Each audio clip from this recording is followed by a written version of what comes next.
So we have a problem, fashion. Not just fast fashion, fashion in general, the fashion industry. I'm not going to show you the figures, you've seen them many, many times. Actually, I am going to show you 3 figures. First, we discard 92 million tons of clothes-related waste each year. Most of them end up in landfills. Second, the fashion industry is the second largest consumer industry of water, requiring about 700 gallons to produce 1 cotton shirt and 2,000 gallons of water to produce a pair of jeans. Third, 93% of brands surveyed by the Fashion Checker aren't paying garment workers a living wage. In the past few years, we have done a lot of work to raise awareness on the damages caused by the fast fashion industry. People have protested, they have put pressure on big fashion brands. The hundreds of dollars fast fashion hauls have been heavily criticized. Followers, fans have encouraged fast fashion influencers to switch to thrifting, secondhand, and some of those campaigns have worked. In fact, we could argue that they worked really well. Thrifting, once looked down upon because of its association with working-class consumption, is now really trendy. Thrift hauls have replaced fast fashion hauls, cool outfit-inspired videos almost systematically incorporate thrifted items, and finally apps like Depop, Vinted, ThreadUp have grown exponentially. When I researched for this video, I looked at a variety of websites who write about the dangers of the fast fashion industry, and they almost systematically recommended that on an individual level, consumers switch to sustainable fashion, including thrifting. But I'm gonna be annoying, and I'm going to argue in this video that thrifting may not be the answer to the fashion problem, or at least only a partial, imperfect, and sometimes even counterproductive option. Before I do that, I need to introduce you to today's sponsor, Squarespace. Squarespace is an all-in-one platform for building your brand and growing your business online. You can create your own website around your preferred aesthetic from a catalog of templates and use it as a landing platform for all the activity you do: YouTube, online shop, blog, podcast, photography, etc.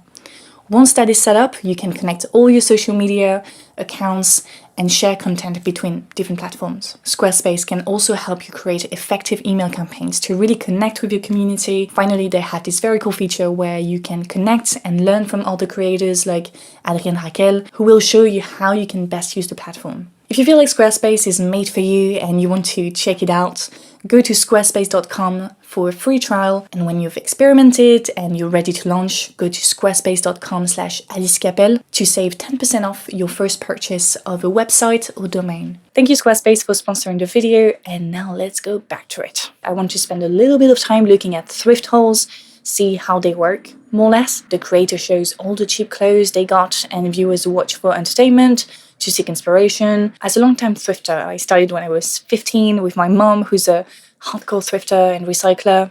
She's impressive. I can say that the videos you see on social media, etc. are very romanticized. You know it if you've thrift yourself. It takes a lot of time to go through all the clothes. Sometimes when there are a lot of people, you can feel a bit of competition to find the cool pieces. Eventually you see someone picking up exactly the item you hope to find and look at them with a mix of anger and admiration, I must say, before you go back to your own search, because you can't waste any more time. Someone might be picking up an item you also wanted. Thrifting can be a fun activity. You sometimes see really weird stuff, but it's not always fun. It's really tiring, and it's important to say it as we promote it, because the frustration that comes with discovering what thrifting really is can lead some to switch back to fast fashion. And I know a lot of people already know it, but it's good to say it again.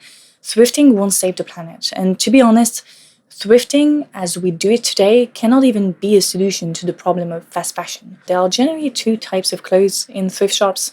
The clothes you find in regular fashion shops, generally slim cuts, and then there are the old people clothes. Yes, there are a lot of dead people clothes in thrift shops, and those can look cute sometimes, but only sometimes. That means a lot of body shapes, body types can't find nice clothes at the thrift shop. A few friends of mine have already told me that thrifting is very frustrating for them because they literally cannot find anything that fit. Second reason why thrifting is not the solution to fast fashion is that the way we approach thrifting is very similar to the way we approach fast fashion. Thrift hauls, like fast fashion hauls, signal overconsumption. Sure, it is possible to resell those clothes on platforms like Vinted, Depop, etc., but all that back and forth, all the traveling, the repackaging, etc., is also emitting pollution. Thrifting is definitely one step in the right direction, but deep down, the majority of people who adopt thrifting continue to take, use, and throw away, which is the mentality we need to get away from. We need more than that, you see. We need to completely change the way we approach fashion. I interviewed two people, Lena Nerms, that I know some of you know and love, and also Hannah, a journalist, kind of share their experience with fast fashion, thrifting, and then making their own clothes, how they perceive that on both an individual but also on a societal level. Yeah, so I started off just charity shopping. That was my default as a teenager. That's what I did, mainly for money reasons. Not because I knew anything about the climate crisis, to be honest. I'm very old. Didn't talk about it then. But yeah, mainly just because I thought it was the cheapest option for getting the best clothes for your money. It's kind of like a bolt-on. I really want people to thrift. I thrift a lot. But I also have started making my own clothes because I realised it's not just we have to switch where we're shopping. We have to switch our mindset. You know what I mean? And it's different from like only like if you want to give up meat, only buying vegetarian burgers and vegetarian sausages, rather than thinking actually I need to shift my whole plate, what season that I'm eating foods in, how I think about food, how I value food, where my food comes from. You know what I mean? I think that was a byproduct of my actual mindset shift, which took a lot longer, and thrifting helped with. Does that make sense? It makes total sense. And I've seen many people do that same sort of journey as well. Were there any inspiration? Like, what pushed you to start making your own clothes? Do you know what? And I think this is the experience of a lot of people, is I started making masks during lockdown. I bought a £15 child sewing machine that only serves forwards and doesn't do backstitch. And I started making masks because I was bored, and maybe scrunchies. And then I genuinely think it was the internet. So I started watching Rachel Maxey, who's incredible, and a few other people. And because I don't really know anybody in my life who makes, I know a few knitters, but I don't know anybody who actively make their own wardrobe. Just seeing that was possible definitely planted it in my mind. And the reason I was able to learn was through free tutorials on YouTube. So I basically say I've been radicalized by YouTube. Radicalized. Good sort of radicalization. That we love that. Yeah. We love that. Positive radicalization. The pipeline. They're making your own clothes. Literally. What are the advantages for you making your own clothes outside the environmental aspects? And I think one of the things is that I'm not thinking so much about size. I'm just measuring myself and being like, that's the size of my body, so I'll make clothes to fit it. I'm not thinking so much about, is that a size 10? Is that a size 12? Was that measurement bigger than the last time I made a piece of clothing? Because I'm not even comparing that. I just measure myself every time. And it also means that I can make them alterable. So a lot of the time for me, because I have PCOS and my weight fluctuates a lot, I can sew in thicker seams so that if I need to take a dress out for a few months, I can just freaking take it out. That's clever. And then I can take it back in. So I think it's also like about making clothes in a more innovative, alterable way for you. But when I think about other achievements that people want to be like, well done, I'm like, oh no, I could, no, totally. But when it's clothes, I'm like, yes, I made it. Isn't it amazing? You know what I mean? Like, I have no shame. I'm literally like, I am God's gift to fashion. This is the dress that I made. Yes, I'm a prodigy. So I just wanted to start maybe with asking you, like, what about your fashion journey, basically? Like, where did you start? Yeah, well, I feel I never had to, I guess, make the transition from fast fashion to a more sustainable model, because I grew up just pretty much only getting most of my stuff from thrift stores, secondhand, a combination of utility but also style. And obviously that comes a lot from my mom, who is an amazing thrifter, has been for years, has always loved, not only saving money, doing things that are environmentally more conscious, but also just sort of the beauty and uniqueness of what you can find thrifting. And so I sort of had those basic knowledge and skills. And once again, a combination of the more utilitarian side of like, okay, here's how to fix a hole, here's how to fix a button, here's how to hem something, but also the more creative side of like making things yourself and the art and the beauty of that. Yeah, and I think it's also like interesting being like, I used to focus so much on being like, I want this outfit to look like me. People must know who I am immediately when they see me wearing these specific clothes. And I will pay whatever it is, or I'll spend as long as it takes in a shop to try and make that happen. And now I'm thinking also like, I want these clothes to reflect what I believe as well. And you might not be able to see it and nobody might ever know, but I want those clothes to also reflect how I want the world to be. And that sounds a bit wanky now saying it. No, did you see yesterday? It was who is mistake? Michaela Loach. The climate. She made a reel exactly on what you just said. Like the. Oh really? I haven't seen it yet. I was like, you stole it from her. I haven't. She's clothed in strength and dignity, or is it fast fashion? This quote from Proverbs 31 was a big part of my initial boycott of fast fashion. If the clothes we wear are our chosen skin, do we want to be clothed in something which funds and supports oppression and violence, or do we want to be clothed in strength and dignity? I love fashion and expressing myself and my personality through the clothes I wear.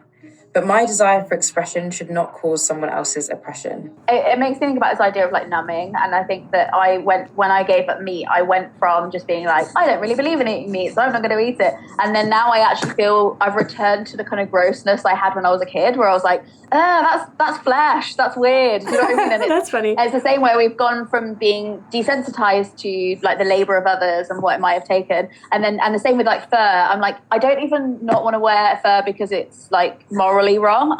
It just grosses me out that it still looks like a squirrel. That's Do you know what I mean? I'm like, That's very that funny, actually yeah. looks like a fox. That's weird. That I shouldn't don't be want on to my wear body. that. You know, so I think it's like less even of you start with the moral decision, but then you actually come back to a more original like connection to what it is. Well, some have worked on changing their consumerist mindset and choose minimalism instead. The capsule wardrobe is an example of that. The idea behind the capsule wardrobe is to focus on essentials, on versatile clothes, and create outfits with that. But let me show you some examples of capsule wardrobe and tell me if you start to notice something.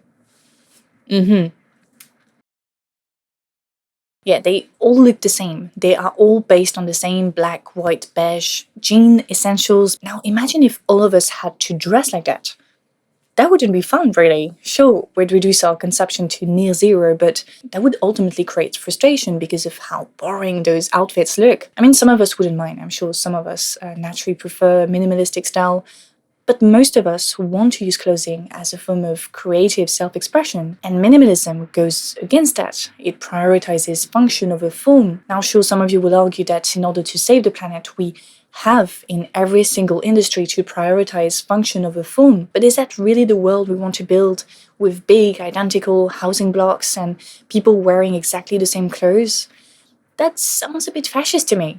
That is not my vision of a democratic, sustainable future. You know, always the same colors, black, beige, etc. And it goes completely against those very long traditions of, you know, like using clothes to show what culture you're part in, what is your identity, etc. Like in the queer community, for example, like if you tell them tomorrow, no, because we need to save the planet, you're gonna have to wear just like a capsule wardrobe or something like that, like it's not gonna work. So we really need to find that solution, like how can we valorize singularity, self-expression, but at the same time like respect the planet. The queer community, I think that's like a really good point, is, you know, I think of drag and performance and the creativity that goes into making those costumes and, you know, using what you have. And obviously there are drag queens with a lot of resources, but there are also, you know, so many who start out with like, you know, a glue gun and a dream and they make it work. What can we do about fashion? Is fashion compatible with climate change? And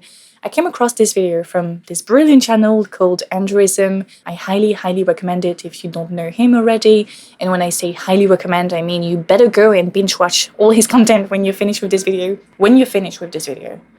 The video I came across is titled "We Need a Library Economy." In it, Andrew presents the prototype of a completely different way of envisioning the economy, specifically the way we consume goods. So I wanted to share that little extract with you. If we want to live sustainably, we need a library economy.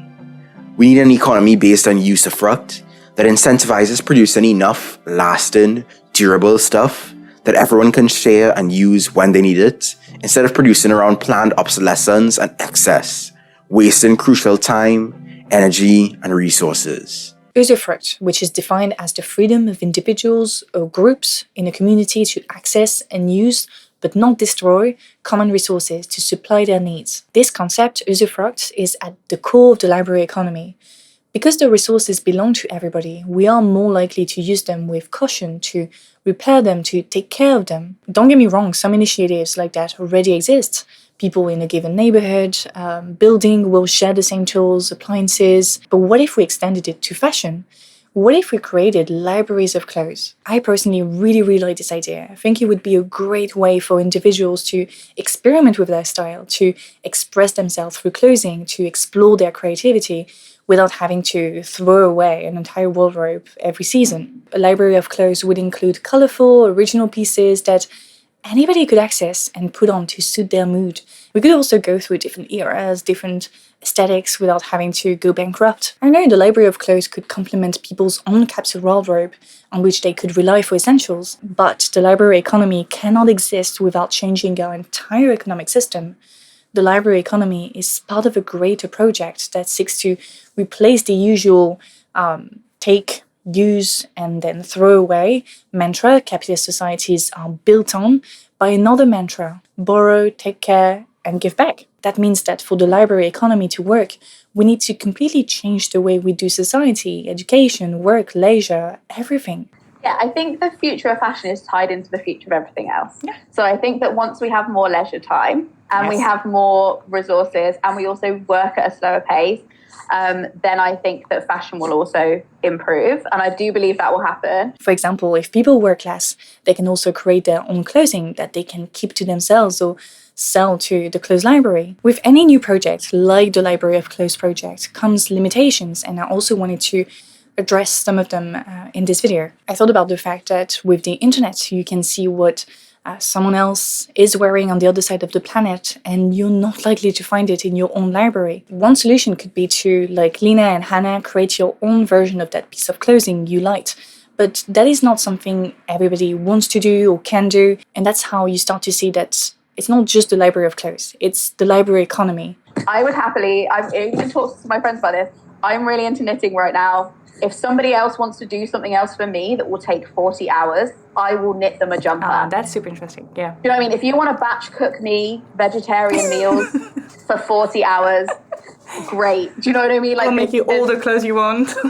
Yeah, if somebody else wants to go and like do some gardening, I do not care about my garden, but like if other people do you know what I mean? I'm like, have at it. Yeah. There's lots of other skills that I just know that I'm not going to be able to get as good at as I'm trying to get with sewing. So I think it's also like people shouldn't feel like they have to be good at one skill. It's that being part of a community. I also believe it would be better to have like big warehouses in cities to get a wide variety of choice, and then smaller warehouses closer to people's towns in case they need like quick fixes or whatever. I also think we should let people own clothes that are dear to them and that they want to keep forever. I won't go into details into what the library of clothes could look like because that is your job. I want you to imagine with me what it could look like to make sure we find solutions to every limitation. Drawing from the 5 laws of library science of Indian librarian Ranganatham, Andrew reasserted that the library is a growing organism. It is not fixed. The people, us, we make it according to our needs and desires. It's something that brings us closer, that helps us change our value system in a way that prioritizes community, trust, and care. Saving the planet as having to take things away, that's such a negative. Rebecca Solnit just had an essay about that I thought was really interesting about, we don't have to view environmentalism as a punishment, as doing away with things, as taking things away from our lives, as making sacrifices. You can actually viewing it in another way where it's much more creative and generative. And yes, it might require more work in some ways, but ultimately can make your life more enriching as well. Yeah. If you struggle to imagine what the library of clothes would look like, I invite you to immerse yourself into the world of solarpunk. I've always been fascinated by this aesthetic, and in the past few years I've discovered that it's not just an aesthetic, it's a social project. Many people have thought about ways that we could actually implement it in the real world. Hannah, who you saw earlier, wrote a great article on it for Vice titled "Solarpunk is not about pretty aesthetics, it's about the end of capitalism." I'll put it in the description if you want to check it out. I mean, we need to be bold, we need to be ambitious in the way we fight against climate change, because this is our opportunity to completely rethink the way we do society. Today I talked about fashion because I like fashion as a means of expression, and if it is the case for you too, I highly recommend you look into how you can also work to make fashion compatible with the protection of the planet. At the moment, the fast fashion industry is responsible for 2 to 8% of global gas emissions. That is a lot, and there are many things we can do to change that, but we need to be bold. And we need to be pragmatic, actually, which means that we must face the reality that capitalism is not the answer. I can already see the comments down below saying that I am naive, utopian, blah, blah, blah. And no, I refuse to agree with that. We are pragmatic. We are realistic. We saw the reports. We trust science. And we want to do everything in our power to ensure the future of humans on Earth, which means taking drastic actions. Those who think that we can continue the way we do, that we do not need to change anything, just make everything greener, they are the real utopians. And now it's time to choose your side. That's it for today. Thank you so much for watching the video. As always, the continued conversation in the... Anyway, don't forget to like, to subscribe, if it's not already done.